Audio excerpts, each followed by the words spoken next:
frontier technology. Okay, maybe I have to repeat it because hello everyone. Happy to see you all here today. I'm Eve, founder of Evenness, and I am extremely excited to see you all in this virtual space, in spatial. We are organizing Evenness Decentralized series for a while now, and it's absolute pleasure to share joy, excitement, insights, and knowledge with all of you. We are live streaming on LinkedIn, on YouTube and Twitter. If you cannot be in the virtual environment at this moment, you can always jump on one of the social media channels or just view them live. You know, we're streaming at this moment. So I would like to say how excited I am to be talking to you today on the topic of the future of work and frontier technology. It's actually not going to be me. It will be a selected panel of inspiring guest speakers who will be joining us on stage in a short moment. What I would like to start with, before I call our keynote speaker to the stage, Giselle Mota, is that the last 24 months have changed everything. The pandemic interfered, and it completely changed the way we live, we learn, and we work. For businesses, for leaders, for employees, now as dust settles, one fact becomes clear. Power has shifted as well. From organizations to people, from profit to mutual prosperity and impact, from me to we. So people are driven by passion in their job search. They want to be part of something more than a transaction. Physical offices and the spaces 40 hours a week became a thing of the past. What we witness as Team Evenness is that hybrid or fully remote defines now the new era of humanity. And in our episode today, we would like to break down silos and overcome remote working challenges to ensure that people feel connected to the company purpose and vision, and most importantly, each other. I would like to call to the stage our keynote speaker right now, Giselle Mota, creator at Nfty Collective and the leader in the future work domain, who will share with us how all of us can embrace the possibilities of the future and make work for everyone. Please give a round of applause by clicking C button. We are super excited to have you, Giselle, with us today. Thank you so much, and I'm over here trying to turn myself around. So it's such a pleasure to be here.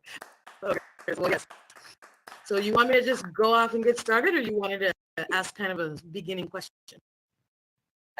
Just go ahead with introducing yourself and sharing your thoughts on the topic. Yeah. Okay. We need to. Well, my name is Giselle. To rotate your avatar, Giselle. Now you're facing the. Yes, I'm in the process here of trying to make sure I rotate. Letter Q is the magic. There we go. Are we now rotated towards the audience? Perfect. Yes. Okay. Well, hello, everyone. We made it. Okay. My name is Giselle Mota. I am the founder and creator of this project called Nfty Collective. Nfty, Nfty.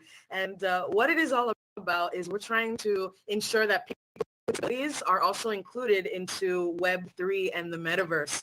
And we saw and realized that out there in the world today, you could be a monster if you wanted to as an avatar. You can be a celebrity, you could be Snoop Dogg, right? You could be all these things, but you weren't able to show up as yourself if you had, a disability where you had no arms, no legs, using a wheelchair, using a blind cane, or all of these different things. Even like myself, I have dyslexia. And so it's showing up with a neurodiversity. And so what we wanted to do is create this whole set of avatars that are very similar to kind of what you would find in Sandbox and in different, voxel 3D kind of spaces. And we use real people from around the world who are also LGBTQ plus, or people, BIPOC people, people of color, people from different cultures, and all types of different disabilities. These are actors, Paralympians, musicians, speakers, amazing people who we said, you know what, we want to give you access into the metaverse with something that looks like you. So you have the choice, first of all. And second of all, we want to create this into as many activation points as possible. So not only have we created these avatars, we have made them into NFT that we've gifted the people that represent them, and we have made them into experiences, so they can bring them into like an atmosphere like this, or they'll be able to use them in augmented reality experiences, filters, all kinds of things. So this is what we're doing, and I believe this is part of the future of work, because nowadays you're able to log in and onboard at companies like Accenture for the first time. You have an avatar assigned to you, or maybe it's not only your first day when you're onboarding, but there's people working in the metaverse space. I say it a lot. Subway restaurants had a virtual environment where they had this restaurant store, and there's actually an individual there creating virtual Subways sandwiches for people who would go and join. And organizations are consistently making those opportunities. So it's important that we don't leave people out who have disabilities. They should be seen and represented as they are. And that's definitely part of an inclusive future of work, which is my passion. Yeah. So let me know what else I can share, and I'd love to share more with the audience. Eve, you tell me. Awesome, Giselle. This topic of inclusiveness, metaverse Web3 environment can be, we can talk about it long and ongoingly. I would like to ask you a question. Where are you logging in from? Where are you based at this moment? Right now I'm based in Santa Clara, California. I'm actually here. Normally I'll sit in New York City, but here I'm at a conference for Ericsson, the technology company. They're talking about the metaverse and Web3. And so I'll be on a panel this week talking with people from Microsoft, IBM, Amazon, et cetera. And we're going to be talking about the metaverse and the future of work. But my lens is an inclusive future of work, and talking about making sure that we bring people of color, people with disabilities, people who are LGBTQ plus in representation in these spaces. So that's important. Awesome. This sounds exciting. And do you have an office space for your business where you spend like 40 hours a week sitting there and working? Yeah. Or you are remote fully or hybrid? How do you rock and roll? I'm actually mainly remote with this project. I'm mainly remote. I work full-time for a human capital management company, and that allows me to also work remote. So I spend a little bit of time in Atlanta. I spend some time in New York City. I get to travel like this. Now I'm in California. So yeah, definitely living that remote future of work lifestyle for sure. That's fantastic. Okay, let's give a round of applause to Giselle. We're going to learn a lot from her today. She is staying on this stage because time to announce the panel speakers, and she's one of them. So thank you for the inspiring introduction. Now I would like to call to the stage the leaders in the field of the future of work. I will start with Jennifer Rogers, who is joining us from I will actually ask Jennifer where she's joining us from. And Jennifer is an expert with many, many years of her career dedicated to make people happy, for them to grow fast, and to create culture of belonging as well as efficiency across various organizations. Jennifer, could you please introduce yourself and also share with us where you're logging in from? Absolutely. Yes. I'm thrilled to see everyone here today. My name is Jennifer Rogers. And as Eve kind of said in the introduction, I am keenly focused on emerging technology and the ways in which we utilize it to really celebrate diversity and give people opportunity. I really see a lot of the technology in the metaverse emerging as a way for people to actually be able to demonstrate what they can do and hopefully have more opportunities as a result. I am joining today from Houston, Texas. And like we said before with Giselle, I travel quite a bit. And so I mainly work remotely and connecting with colleagues all around the world on projects related to the future of work, and particularly enabling and empowering people. Thank you. Let's give a round of applause to this great mission. Yes, fantastic, Jennifer. Thank you for joining us today here. It's my absolute excitement to also call to the stage Imari, who is the founder and CEO at Bond and Play. Imari Oliver is a very driven by Web3 and metaverse professional, also esports and various other technological applications. Imari, please join us on the stage next to Giselle and Jennifer and in front of your photo banner. Rotation is by holding letter Q. And could you please introduce yourself, share where you are based at this moment, and what you do, being so amazing as you are.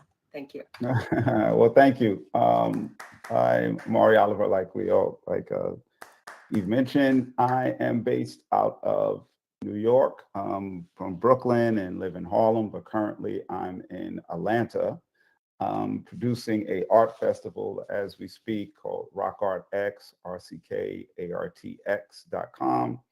And the goal with all of these conferences and festivals that are produced is how to educate particularly Black and Brown communities around everything Web3, blockchain, fintech.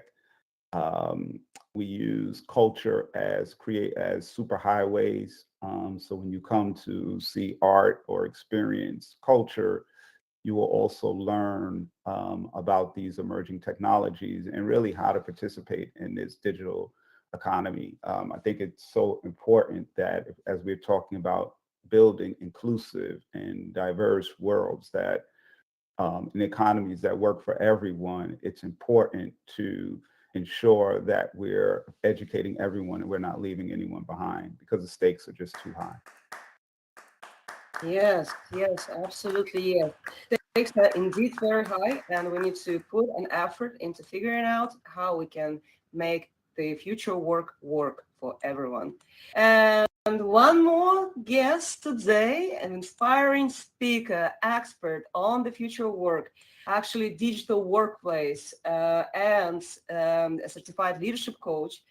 Heena Jethwa, please join us on the stage. Introduce yourself. Let us know where you're jumping in from into this space, and give a round of applause to Heena.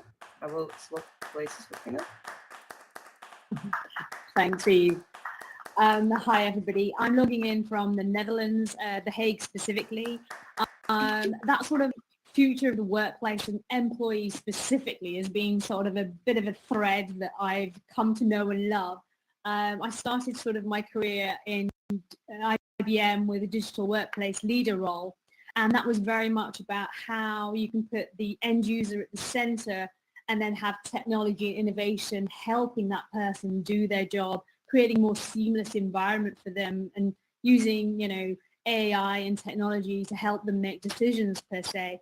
And now I've kind of shifted from that sort of broader spectrum to really focusing on the employee and looking at them as an individual in my role as a leadership and transformation coach. And what I'm doing here is working with leaders to help them quieten down some of that inner voice and help them come to the table being their unique self and sharing their strengths and gifts and really leading from that position.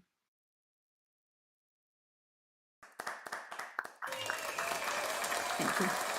Okay, great. Netherlands. Whoa! So we have the United States of America, the Netherlands, and people in the audience from very remote worlds that are exciting to be in once you are there physically, because we all still love to travel, don't we? Okay, fantastic. I'm logging in from Alabama, United States of America. I am on the road for the last year and a half scaling business, and I am very happy to see Evenness team in the audience as well as exciting avatars of people who are representing our community, our dear guests, friends, and friends. All right, applause to all of you. Let us start this wonderful discussion.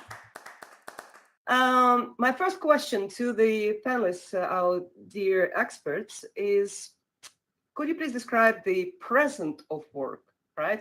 How did we get here? And how does this present reshape the future? So maybe some trends use cases to share. We're all looking into making it inclusive, but where do we stand today?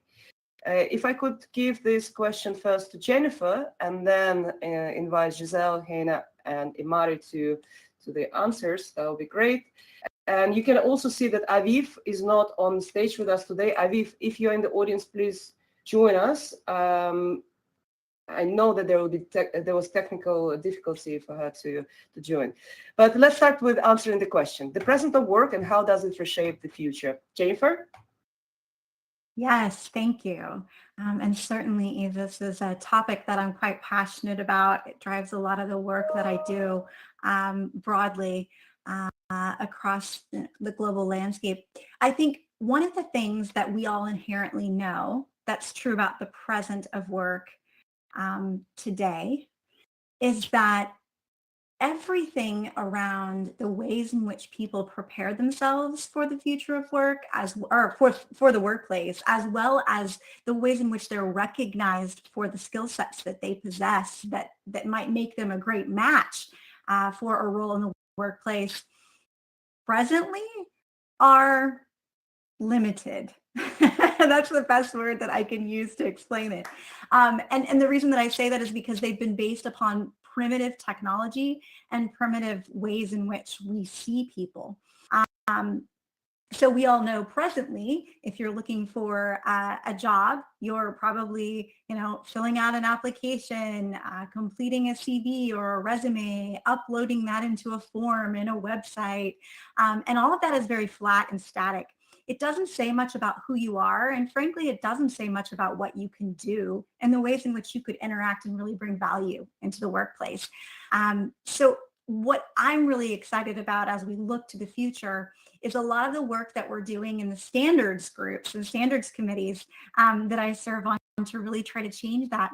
So if we look at what the present looks like and the way in which we bring this into the future, I'll bring a couple of points up that I think are interesting for those of you that might not know that they're happening. So one of them has to do with the idea of really kind of turning everything on its head and giving people back the ability to actually be able to show what they can do and actually maintain those records in kind of a digital wallet of your own skill sets.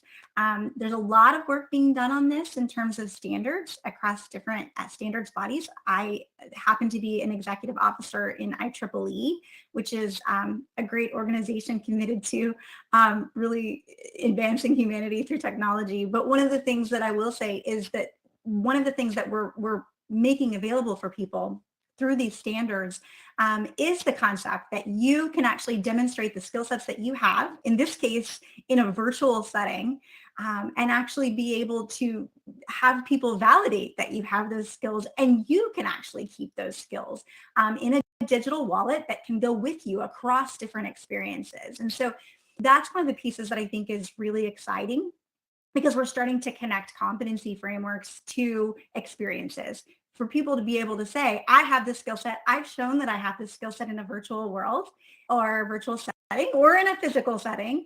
And I own that data, and I can control who sees that data and who I share that data with, and actually utilize that as proof of my skill set and where I am a great fit in opportunities all over the world. And so I think that's one of the big pieces around what the present looks like and how it's informing a very different future, whereby we really give people the ability to be able to show what they can do and actually make that record available to the people that they choose across all the experiences that they have and across all the opportunities that they're looking to engage with. This is a great answer, Jennifer. Thank you so very much.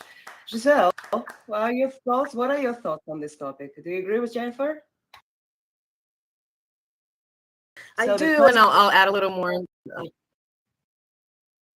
Yeah, the present of work. I mean, how we got here in the first place, if you think about what work was even initiated as, it was gathering people. And at the time when we gathered people, we were kind of bringing them as if they were cogs, right? Or they were parts of this bigger system, where we saw the Industrial Revolution come to place, where we started doing like the assembly line and manufacturing. And a lot of the things that have come out as far as the way we work has been informed by compliance. It's been informed by acts and laws and different things like that. We kind of left out the human element along the way. We kind of forgot about how society evolves, how people need to be truly allowed to bring their whole selves to work. And their whole selves mean their entire identity, what makes them whoever they are, whether it's your disability, whether it's your race and ethnicity, whether it's your religion, your language, whatever it is, right? Your mental health, all these things are a part of who an individual is.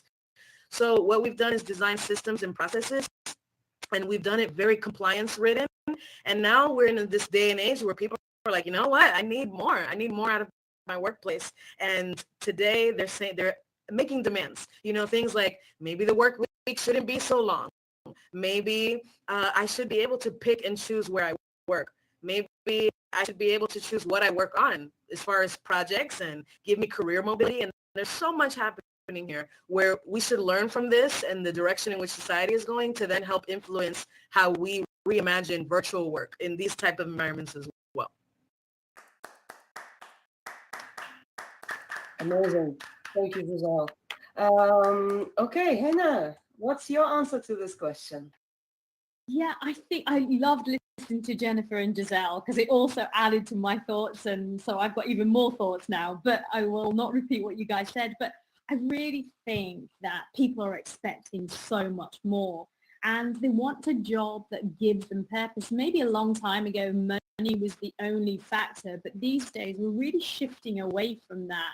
And I think, as you said, Eve, that pandemic has totally catapulted technology to, it's moved us about 5-10 years, one of the advantages of the pandemic at least. And it's meant that we really want that hybrid or remote working, and people have voted with their feet. So when companies have sort of said, oh, let's go back to normal, everyone's gone, there is no such thing as normal. We are going to insist on at least hybrid, minimum of a couple of days home and office, sort of mix of that. So I think that's underpinning a lot of that. And I'm really excited to see how all this metaverse is going to sort of link in with that ability to work more and more remotely. So I'm really excited about that. But there's also some very people-focused things, and I kind of wanted to bring those. One is the war on talent. There's a lot of people with the whole great resignation, quiet quitting. People are they're really being a lot more choosy about the employer that they work with, and they expect certain things to be happening within the organization. And companies are really going after the best candidates and really pushing for that. So this remote environment allows everybody to sort of start applying for roles a little bit easier than perhaps you could. As part of this war on talent, there's also this huge thing about wellness, in the sense that we've seen people really give a lot to companies during pandemic and previously as well. And we're seeing a lot of focus on stress management, burnout as well. And companies really have to sort of start thinking about how they manage this from a ground roots perspective, and not just kind of put a webinar or something like that together. So people are sort of expecting the company also to invest in their health as part of that. And you sort of see that sort of interesting scenario of 4-day weeks and things. I know a lot of countries and companies are testing that out. So it'll be interesting to see how that sort of goes and comes across. And then the last one I'll mention for today is consciousness. People are also looking at that social accountability, sustainability. So Gen Z and the millennials already, they will make up a huge portion of the workspace. And they're expecting a lot more sustainability focus, a lot more moral backbone. And I know from my Gen Zs, who I interact with, they're making me rethink a lot of these things as well. So I sort of see that that's going to be a big trend that we need to sort of ensure we're actually looking at as well, and making sure that companies, if they want good talent, they're going to have to invest in people and social and have that moral background as well, or compass. You are so right there, Heena. I've been hearing for the last 3 years, oh, we don't have talent. There is no talent. What can we do to find that talent? And I was like, come on, people, just look around. There's plenty of talent. Just let them access the scene, get skills, to help them to learn, to get the assignments, and give them a tech coach or something to support them. There's so many of us. We are various profiles. We are immigrants, migrants, refugees, LGBTQ, people with super abilities, though sometimes they call people like us with disabilities, and name it. Every single profile is mapped here on planet Earth. It just open your eyes and look around and let them and help them be part of this journey. Like, I am literally done. And I don't want to upset our like male side of the of the spectrum, but the history of data shows that men were benefiting from the opportunities much more because we've been given the stage and the opportunities to them as leaders, as the warriors, as the emperors. But now it has to change because you don't have to be a specific gender. Everyone needs to be part of this, and you don't need to be a specific color. Everyone should be part of this. I want to clap to every one of you who is working your days and nights off to change the situation.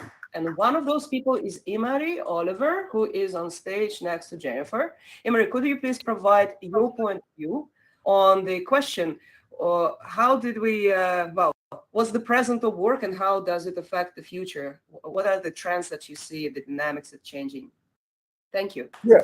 Well, thank you. I think one of the big issues is access to information, access to networks, access to safe spaces where everyone can feel comfortable and bring their best selves. You know, a lot of times we had a panel last week, and one of the things we were talking about is sometimes when you're in these spaces, you can't really be who you want to be or be who you really are. You have to kind of conform some ways in these spaces, and you don't fit, you feel uncomfortable at times. And I think part of what we have to do better, because Web3 in a lot of ways is starting to look a lot like Web2 and Web1. And from my perspective, where I stand, it's not as diverse as I would like it to be.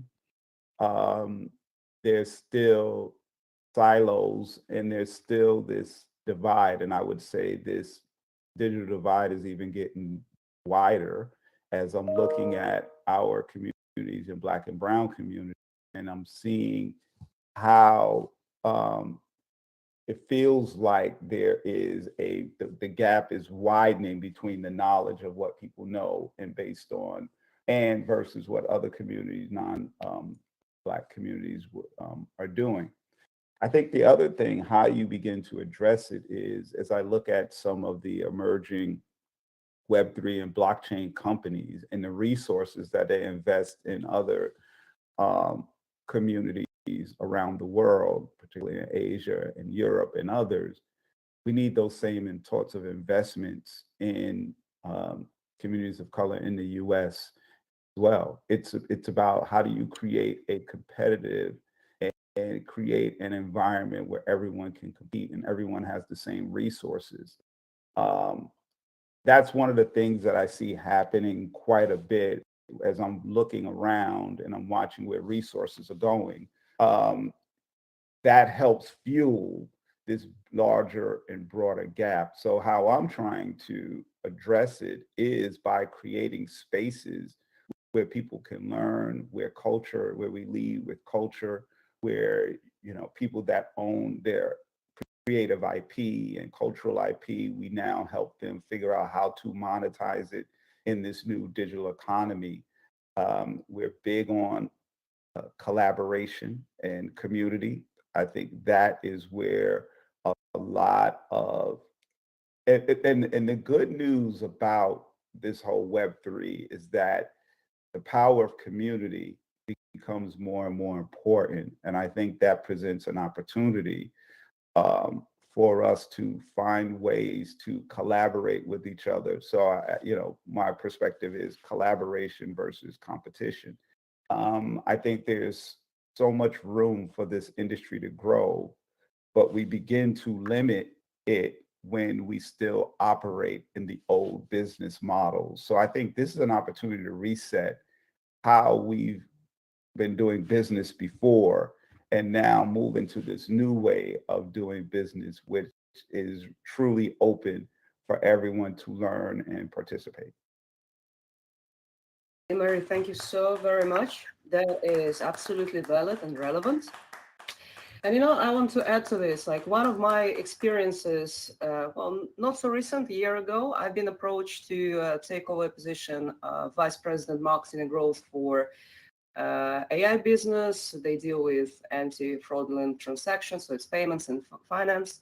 Great company, I know them for a while, and I was super excited up till the moment I got to know that I have to be in the office in Germany, like at least 3 days a week. And when I asked, like, what's the reason behind? Because there's so many various tools that we use to, become efficient, collaborate, and build together. I've been told just to have the opportunity to grab a cup of coffee with people and, to show your physical you. And then it struck me. I was like, whoa, you're stuck in the past, because first of all, we are all on the go, hybrid. It's not one job anymore. It's project-based, passion-based, and we want to be digesting, evolving, growing with the speed of light, because the opportunities are like the spectrum of opportunities is humongous. And I was like, I am also on the road doing other things that I don't want to say no to, but I can help you grow. I can use metaverse to bring people together. They have physical cup of coffee in their hand, but they are virtually present, and we can build that bond. But the understanding is not there yet, that the tools are available, the computing power is there, artificial intelligence can automate many things and make it super easy to just stop investing in infrastructure. First of all, travel, it costs a lot of CO2 emissions and the climate problems. And in the end of the day, you gotta have families, no? You want to be with them. You don't, without commuting and traveling, you just want to close your laptop and say, okay, time for going outside, touch the grass, as Web3 community says, or Taoists, or play with my kids and be there a good parent, teaching them the lessons of life and enjoying every single moment with them. So that's where I'm like, well, we need to talk more about it, but we also need to put it to practice. So my question to you would be, can you please share with us one example of a tool that you're using, or technologies that you're working with that actually provide this collaboration, maximizes the efficiency of operations, and build culture of belonging at the same time? Anything that you work with? And I will start with Heena in this moment, because she is driven by tech, as I know her for a while. Any fun tool that you would like to bring to attention?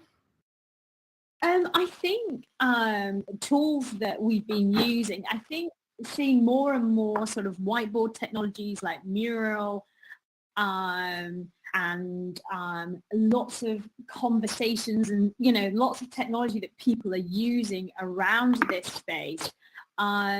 What I think when it comes to diversity and inclusion, though, we need to be careful that we're not sort of allowing people to be too sort of hidden away and pretending to be people that they're not, sort of thing, and allowing people to really show up as who they are.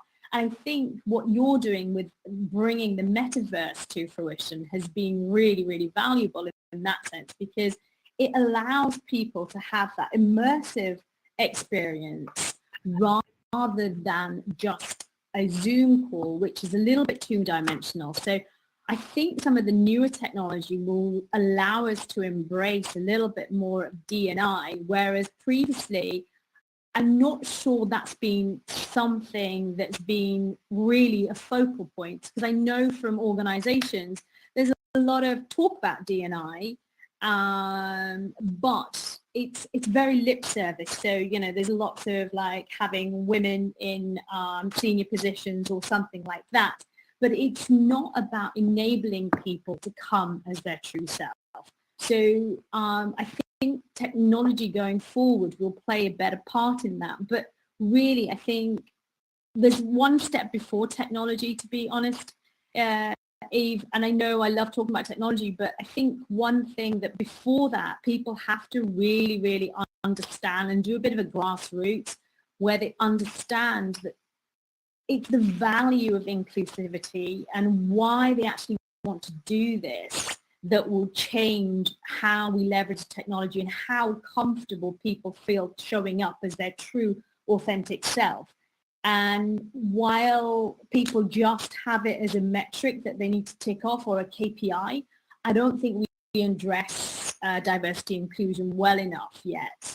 And I don't want technology to cover up all of that. So I kind of think that technology and culture really have to come hand in hand and understand the value and the innovation and creativity that this inclusive environment will bring to the table, and how it's going to, you know, create more, I don't know, market opportunities, more ways of creating technology and things. So I think both of them together will change things and not just the technology side. Does that make sense? It does. And the way I say it, a human to that, not a man, but a human to that, because we need to be inclusive. Absolutely. And technology doesn't cover it up, to be honest. Technology builds a new form of society, a new culture. And if we build with the same principles that we have in the physical world, we're just replicating them. And we're gonna lack again respect to one another, just in a, you know, working as avatars in virtual form, but with the same approach to things. Should be stopped, should be rethought and reimagined. Thank you. Eve, can I just add one thing? I think one of the things also with the Web3 is I'm seeing a lot more focus on how it's being built in terms of grassroots thinking about diversity and inclusion rather than it being an afterthought. So that leads me to think that there is progress being made definitely in that direction. Yeah, absolutely. Then I will continue asking the same question to all of you, dear speakers. Actually, Imari, if you could take over this answer. So if you could share some of the tools that are there, or if you speak about Web3 and metaverse, how do you see? Okay, you got the question. I try to make sure that I give equal attention to Web3 tech and Web3 human. I find that you could easily lean too much towards the tech and forget that we're still human and we're people, and we don't just exist in this digital world, but we are, you know, we still need to connect with each other. So I try to, I think, one, identify opportunities to collaborate. Now, the beauty of blending these worlds together is you can have a space like this in the metaverse, but you can also have a real life meet and greet where people can actually now talk to each other and interact with each other in this new world. So I think that's great.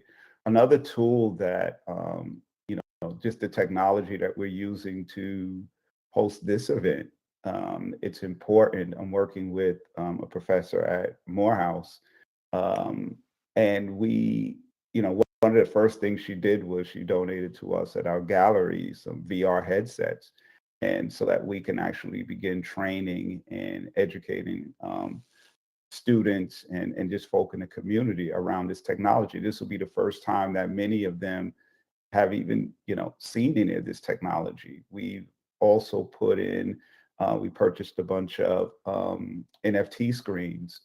And again, the purpose for that is as they come into the space, how do you use this tech to actually, and let them interact with the technology and ask questions about the technology? I think those are the ways in which you can clearly accelerate what we're doing. The three words that I always pay attention to, or my favorite three words are speed, performance, and scale. How do we do it fast at the highest quality, and how do we reach the most people? And one last thought about that, we had an event and, you know, people in the community came over. And what was interesting is that they text and they posted our event on Instagram, and they had like 500,000 followers. And my takeaway from that was, by creating spaces and showing up, you don't have to do everything yourself. Your community now supports you, and they align with you, and they do it organically, and it's an authentic way to engage. Like, you don't have to, I don't have to do a paid sponsorship or any of those things. It was something like, hey, I like this vibe, I like what you're doing, I'm going to support it. And so I think as we're looking to roll out new education platforms, new career pathways, new ways of activating entrepreneurs, making sure that Web3 tech and Web3 human are all in the same bubble, or they're all in the same place where you can experience it both. Please give a round of applause for this answer. Wow, you just, took my heart by saying all of this. Yay, great jump. By the way, before I ask the same question to Jennifer and Giselle, in case you want to have a close-up like in Zoom to see our speakers better, you'll see the future work hall Evenness on top of the screen and various bubbles there. So if you click on the menu, it will drop down and you will see various videos. So let's say if you're listening to Giselle and you would like to see her better, you click on her video and then it enlarges and becomes kind of a Zoom experience built in the metaverse. Same with the items around you, like the banner. If you want to have a close-up, point at the upper right corner, a small icon will appear, magnifying glass, and you can just enlarge the artwork right away. So yes, it was a technical kind of... Sorry, can I ask a question? Excuse me? Can I ask a question? Okay, yeah, sure. So I do know about VR and stuff. I know where it's going to be hit. Where I see it, we'll end up be working on VR. We'll end up transporting it to VR. That way I end up seeing it headed. That's all. You are in VR. You're joining the virtual reality headset. Could you please repeat the question? It's a bit hard to hear you. I put in... Wait, I can end up asking it later. Okay, just keep this question. Don't forget about it.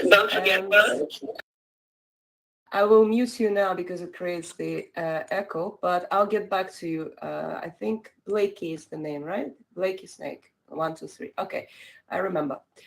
Okay, please, let's continue with answering about the tools and the use cases that Jennifer and Giselle has in mind to share, how to also improve the state of diversity, inclusion, equity, accessibility, and hopefully sustainability as well. Okay. Giselle, would you? Oh, Jennifer, sorry. Yes, please go ahead. No worries.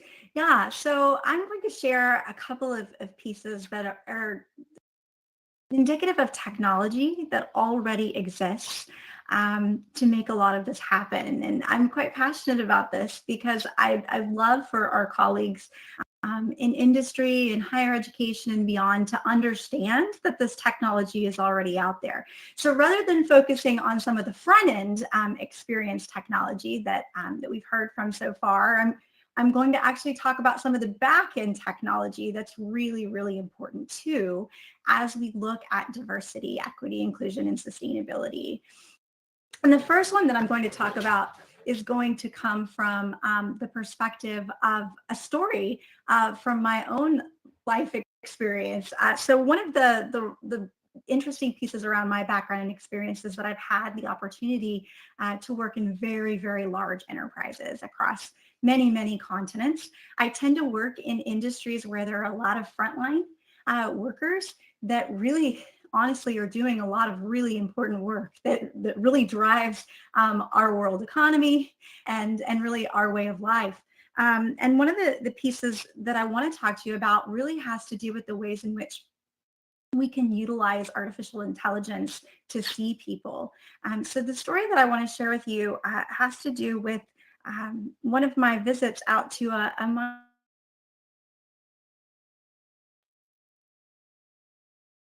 an underground mine of one of my previous roles. And when I was out there, one of the things that I had the privilege of doing is going underground and really understanding the conditions and the work experience of my colleagues that were working in the mine site. And when I went to do that, one of the things that I did is I had to get dressed and all of the things that I needed to wear to go in an underground mine in a rural area in South Africa. And one of the things that I find so interesting and what I find so compelling about this is that what I learned during that experience was amazing, and it's really driven a lot of the work that I do today, not because of the tech and the stuff, but just echoing what everybody else said, because of the people. So there was an amazing lady that was assigned to help me get dressed and understand, what it was I was supposed to do to go into an underground mine. It took us a while to put on all of the equipment, and as we were doing that, we just talked. And in the conversations that I had with her, I won't use her name because I didn't tell her in advance I was going to be talking about her. She was sharing with me her experience as one of the only female miners in that mine site for many years. And also just her role in the community that had nothing to do with her day-to-day job or responsibility, but had everything to do with who she is in the community, the role that she serves in her community outside of work and all of those things. And I was just so impressed by her. Yes, I went underground after that. I saw everything in the mine site and how everyone worked and everything else. But what I took out of that experience was really her and how amazing of a person that she was, and the amazing leadership skill sets and just phenomenal things that she brought to the table. Now, I was in a very senior executive role in a very large company working in the HR function. After I, visited the mine, I went back to my office in London and I looked her up in our systems. And one of the things that was so interesting about this is that we didn't have very much information about her at all. Nothing that I had learned about how amazing she was, about her experiences, her resilience, her leadership skills, none of that showed up. I had a CV and some form, some fields that were filled out in a form around her. Nothing to tell me who she was and how incredible she was and the many opportunities that she should have in the global organization that she just hasn't had access to because she's in a rural mine site outside of Johannesburg. One of the things that's so incredible about this is that it really inspired us to really think differently. And one of the things that we did with her and her permission was to actually give her an opportunity to engage with some artificial intelligence, to tell some oral histories about who she was and what made her her and all of those things, as well as utilize some feedback from her peers around what skills she had and things like that, and let the AI run through it. So the artificial intelligence actually could run through it and spit back out to her some hypotheses about skill sets that she had that she could then say yes or no to. Say, yes, actually, I do have this, or no, I don't have this. One of the most compelling things about that experience was that when we looked at, what would have appeared on her resume or her CV before this, it would have been a very small set of skills. What came out of it is the AI was able to recommend lots of different skills to her that she never would have even thought would have been relevant in the workplace. And that helped her to really kind of curate this profile on herself that it illustrated lots of opportunities that she should be able to access and have the ability to kind of aspire toward. That's the kind of technology that already exists. And so it's one of those things that, it's important for me to get out to people. That technology exists already. That's technology that we should be utilizing. Now, I'll take this one step further. If you take that and then you apply it to Web3 and immersive experiences and things like that, we also have a standard that exists called the Experience API, XAPI.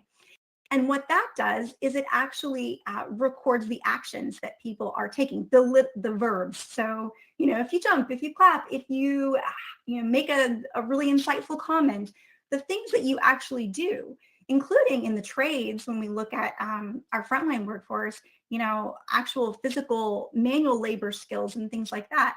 All those actions that we take in these immersive environments are actually things that we can record that people actually physically did. We can take that and actually apply skill to that and say, okay, in addition to all these great things that we've gotten from people's oral histories and what they tell us about themselves, we can also look at the interactions that they have in an immersive environment and actually attach skills to those. And once again, run those through artificial intelligence that can give us an idea of, okay, because you have this skill, maybe you have this skill. You can also get recommendations from your peers in the immersive environment. And once again, begin to curate that profile around what you can do and what you've demonstrated that you can do in the physical world and in the immersive world. Once again, that experience API standard already exists. XAPI is already a standard. It can already be readily applied to Web3 as well as to physical environments. Those are the big things that I think are important that don't get as much attention because they're back-end pieces, but are really important for people to understand. The standards are there. The technology is there. The ability to see people for who they are for the first time ever is there.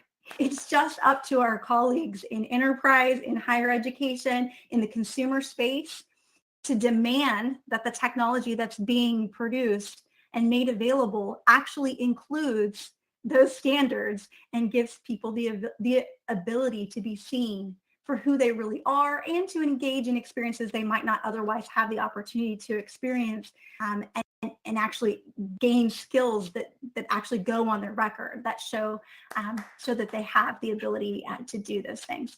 So that's all I'll say here, but thank you for the opportunity to share it, because it's really important sometimes to understand that those things are already out there, and you should ask for them, you should demand them, you should look underneath these interactive experiences that are being created and see if they're actually recording data standards that actually help show you or help you show other people who you are because you were a part of that experience. Wow, Thank you. Jennifer, wow. And imagine the power of this AI technology that for people with imposter syndrome, because a lot of us are just challenged to understand what are my superpowers, how do I present them in the right way. And then you talk to this intelligent assistant AI algorithm, and it helps you to understand what you should be, actually how you should be presenting yourself, because sometimes we just don't see it. For me, some things are so taken for granted because I know myself and I may be a perfectionist. So if there is, I'm not achieving the 100%, then I start doubting myself. I'm not necessarily referring to me as a person, but many of us are the same way. So AI helps here. And that's where I am a strong believer and a member of Women in AI, the organization that puts a huge focus on creating AI in an inclusive way, challenging those data sets, challenging those algorithms, figure out what's missing and to fill it in with the right approach. People could benefit eventually. And I think all of us should be thinking, how do we build to make sure that technology does not discriminate and it creates the safe space and welcoming space by just really welcoming people for who they are and how they are. And this also creates a culture of respect in a way, because you are not discriminated and you want to be also be part of it, contribute to support others in the same journey. Jennifer, thank you so very much for sharing this. Front end is usually what's mostly addressed, but back end, yay, a human to that as well. Giselle, your wisdom, please do share. I love what Jennifer was just saying, and I'll say that I think about, there's been recent laws and legislation in the United States around how do you use artificial intelligence around making hiring decisions on people, and I've actually tested certain use cases as well in certain platforms and technologies, and it's very interesting. We all know the horror stories that happen with people of color, and if you don't know, I'll share with you that, even when you use a platform that's using a video and you start to take a video of a person and you let the artificial intelligence synthesize what that person is saying, how they're responding to questions, the actual context of the wording, but they're also their body language or how that individual shows up with the lighting of the screen. I started to look at different platforms and notice that whenever a person's skin tone was showing up lighter or darker, there was a different perception of if that person in certain tools was considered competent or they had certain aptitudes or even addressing to their personality type if they had a great personality or not. And that's all because of lighting on the camera and how it was showing up and how the AI algorithm was basically coming to its conclusions on ascribing traits to that individual. That's scary and it's cringy, right? So imagine as well some of these tools, and this is why legislation has come to the forefront now, trying to put some guardrails around these technologies. But imagine as well these platforms, what if somebody has a disability? What if that person, even apart from having a disability, your facial expressions come out differently on the camera? What if you're not always smiling? What if you had Botox injections and you don't show certain facial expressions like someone else may typically show and the algorithm was trained on? Or perhaps you had a stroke and your face doesn't show up in a certain way on camera. Or maybe you have autism or something else that give your social cues on how you respond to things are different. This is where AI comes into place, where it's not that AI is the negative, it's how it's been trained. And so if you have data sets that haven't been trained on people with various different backgrounds, then the model that it's been trained on is going to assume that that's what good looks like. And I say that in air quotes and quotation marks. So I believe, yes, we need to have more people with disabilities informing, being a part of ethics boards, informing these algorithms, helping out to be the test models, but not just people with disabilities, people of color, and all people of ages, everything. So that's what I'll leave it with. And I'm glad that legislation is coming down the pipeline, not only in that form, but even VR. There's been a recent case as well in legislation about if you're going to be creating anything that uses VR experiences, you need to make sure that you have certain guidelines, because not everybody is using VR. It gives people motion sickness. It's socioeconomically, it's not as accessible to all people. There's a lot of things that go into this. So yeah, time to switch it up a little bit and diversify what we're talking about when we talk about technology. Oh yes, absolutely. Whoa, my head is just spinning with so many ideas, so many awesome facts shared. I want to share with you something. We've been in stealth mode. We are slowly, softly coming out with our metaverse that we're building. And every Evenness Decentralized series episode actually guides us also in the process of how do we build to match the need of users, of the guests, of the visitors and residents from, commercial perspective, but most of all, from the human perspective. How can we build an environment that actually helps people grow and give them skills and also opportunities and make it in an inclusive way? So everything addressed here today just gave me this, whoa, so many things still to be checked on our ideas framework. Ideas stand for inclusion, diversity, equity, accessibility, and sustainability. That's how we build our metaverse space.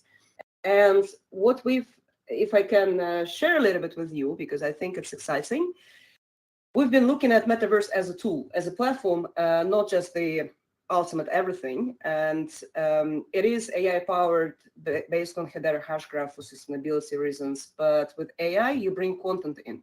And by enabling recommendations and intelligent assistance, you can actually help people to find their passion, to discover their super abilities, their super interests, and match them with the right experts, the right people, the right communities, the opportunities, products even.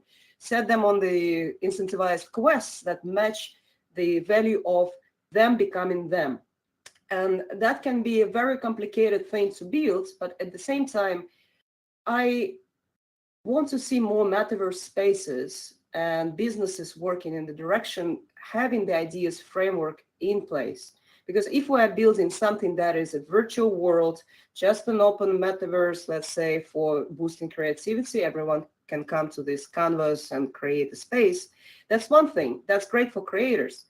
but we can use it as a tool for collaboration, for removing the silos in the innovation process, to find sustainable solution to all these burning challenges that we have, to address sustainable development goals.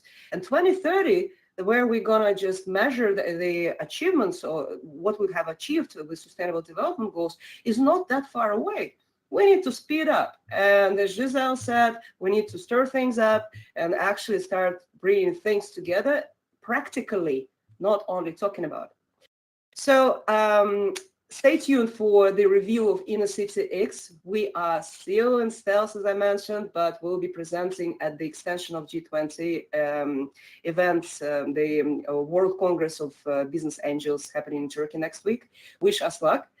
And at the same time, please do get involved into this discussion of inclusion, diversity, accessibility, equity, and sustainability earlier than later. And what you can do and how you can help people is to become part of communities. Imari said in the beginning that we change the way we engage, and we engage by building our own tribe, by bringing people together who are like-minded or who are more experienced, and we just want to learn from them.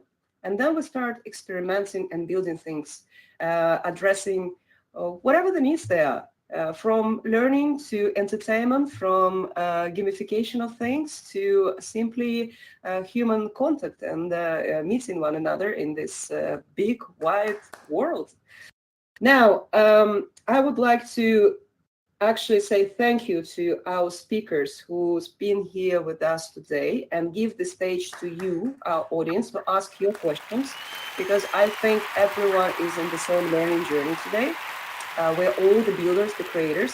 If you take the stage to ask a question, please introduce yourself, also share what you do, and let's have this ball running. Do we have any question in the audience at this moment? Yes, I was about to ask this, but Go ahead, please. so where am I thinking VR will be headed? I think like new stuff will be end up changing, like how we will do work and stuff. Probably we're gonna do at home or in a type of VR type of machine.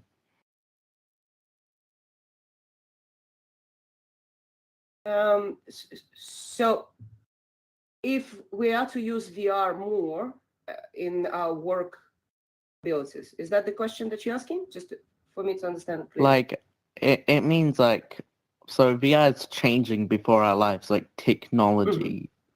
Like I end up reading something about secret projects, what the government is doing and stuff. There's like millions, over millions. Like, oh, we're getting flying cars soon. Like really early soon. Okay, so VR.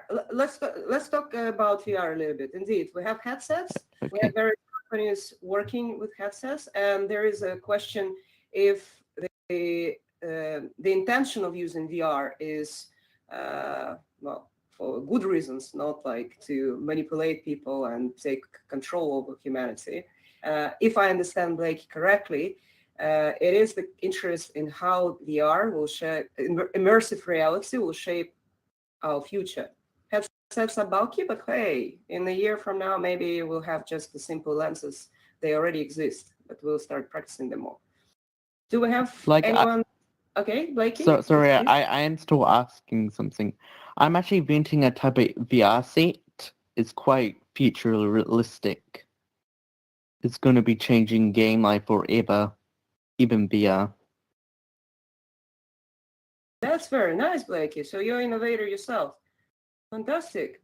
So let's ask our speakers how they see the future that is immersive with the power of VR, and especially headsets. Well, going to be lenses maybe in the future.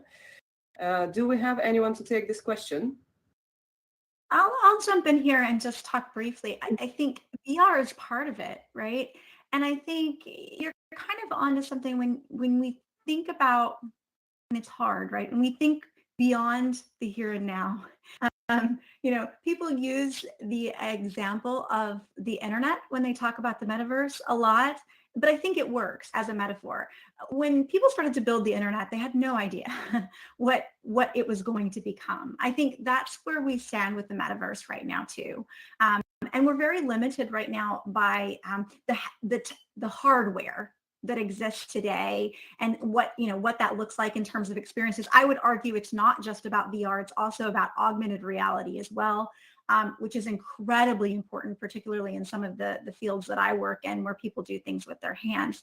But one of the things I would say around all of that is I think we do have to think, and maybe this is part of your point, not just about the hardware that exists today, but about how we can create this environment where people can collaborate with each other, see each other, be seen by other people, and continue to grow in a way in which we can break down boundaries and no longer silo people off or for people to not to have access to other people or to other experiences based upon where they were born or what education level they have or all of those kinds of things. I do think that will change a lot around everything that we do going forward and the ways in which we collaborate with each other as human beings, whether that's in the workplace or that's really just in our day-to-day. So yeah, I mean, I do think, and I know Eve mentioned lenses. I mean, I think, are we talking holographic pieces? Are we talking lenses? Are we talking implants? Or I mean, what are we talking about? I don't know. I mean, I think that's the point, is we don't know where this goes, but we do know it won't look like it does today. And it certainly won't be driven by the hardware that we utilize today as we go forward.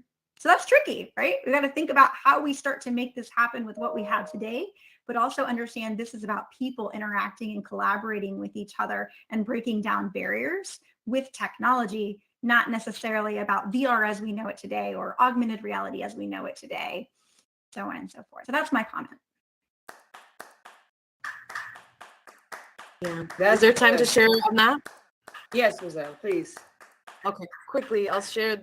There are some associations that have gathered together. There's one called the XRA, and they have come together to try to, because there's already technology out there right now today. There are VR headsets, there are devices out there that exist to try to get people to tap into different virtual and immersive experiences. Yet, like I mentioned before, the price point is a barrier.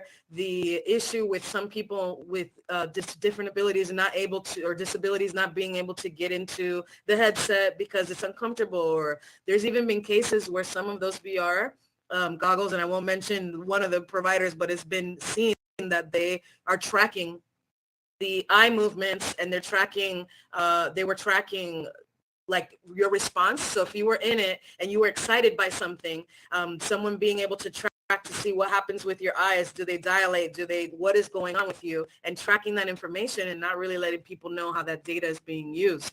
So these are a lot of implications for which these associations have been made so that they can add some level of like governance and security around how this is used.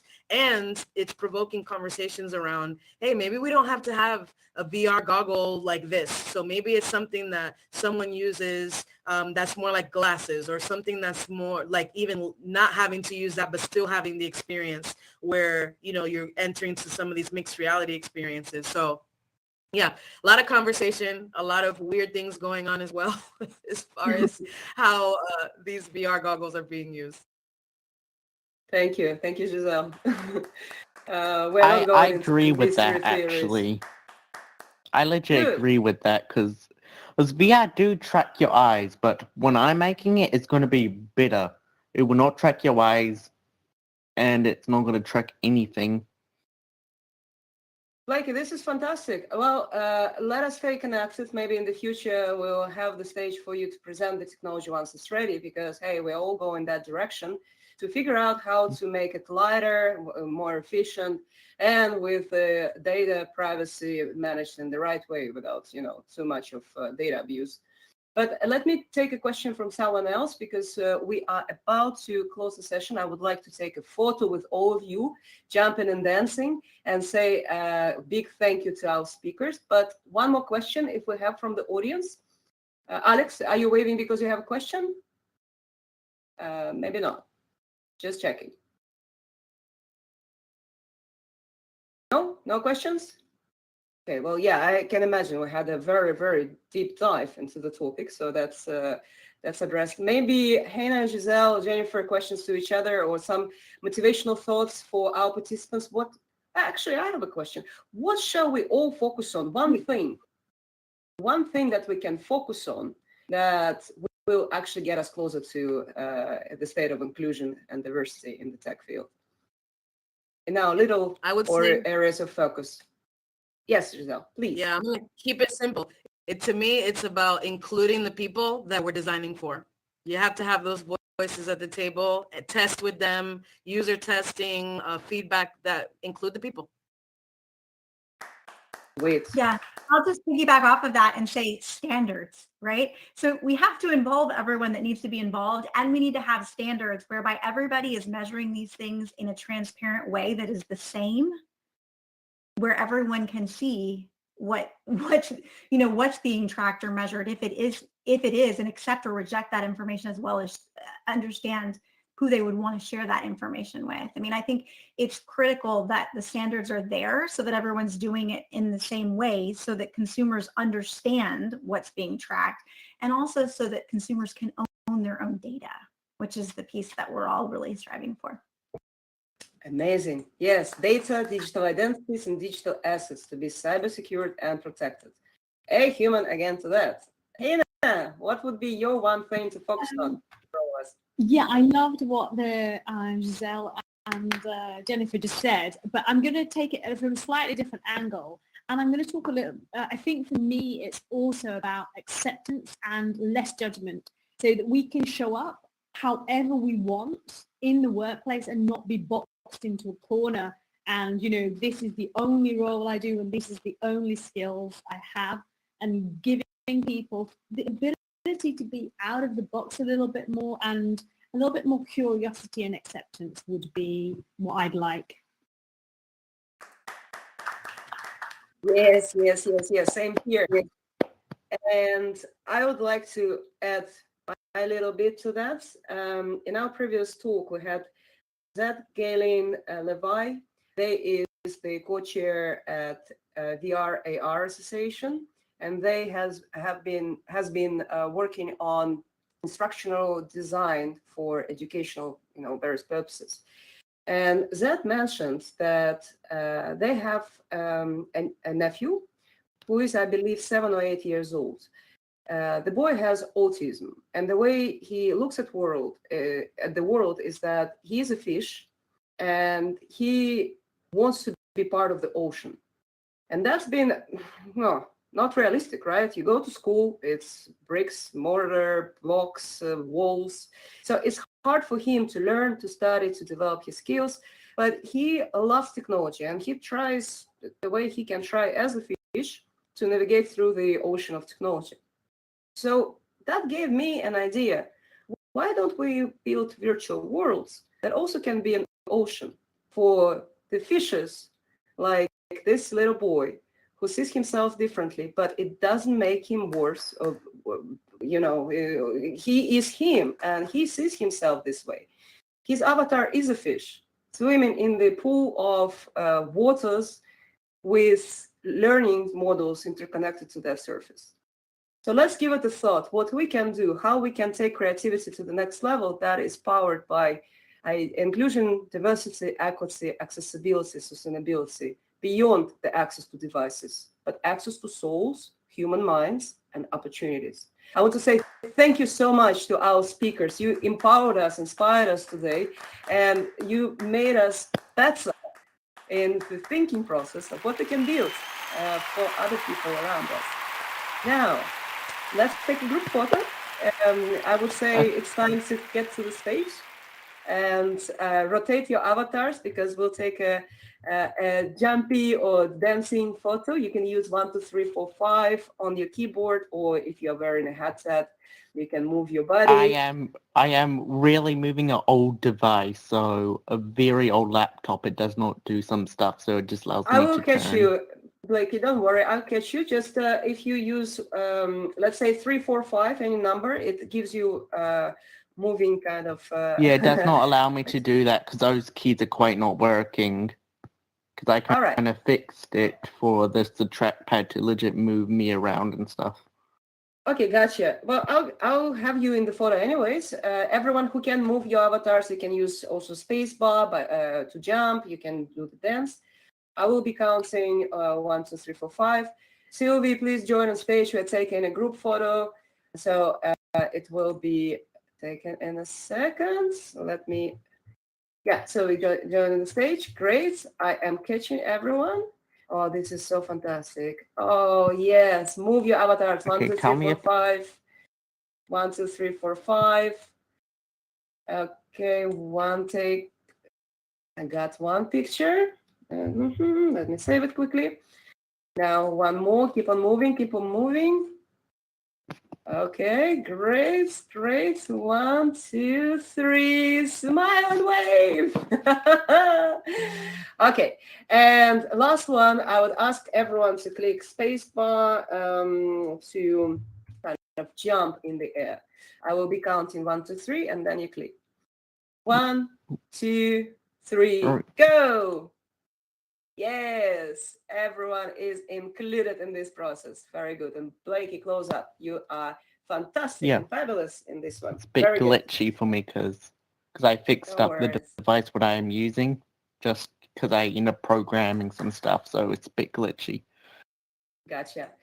Okay, well, thank you, everyone. It's been fantastic having you all here, and I hope to see you again at our next episode, which will be for the on the topic of metaverse as the platform for music, and we'll have various artists and creators in the environment.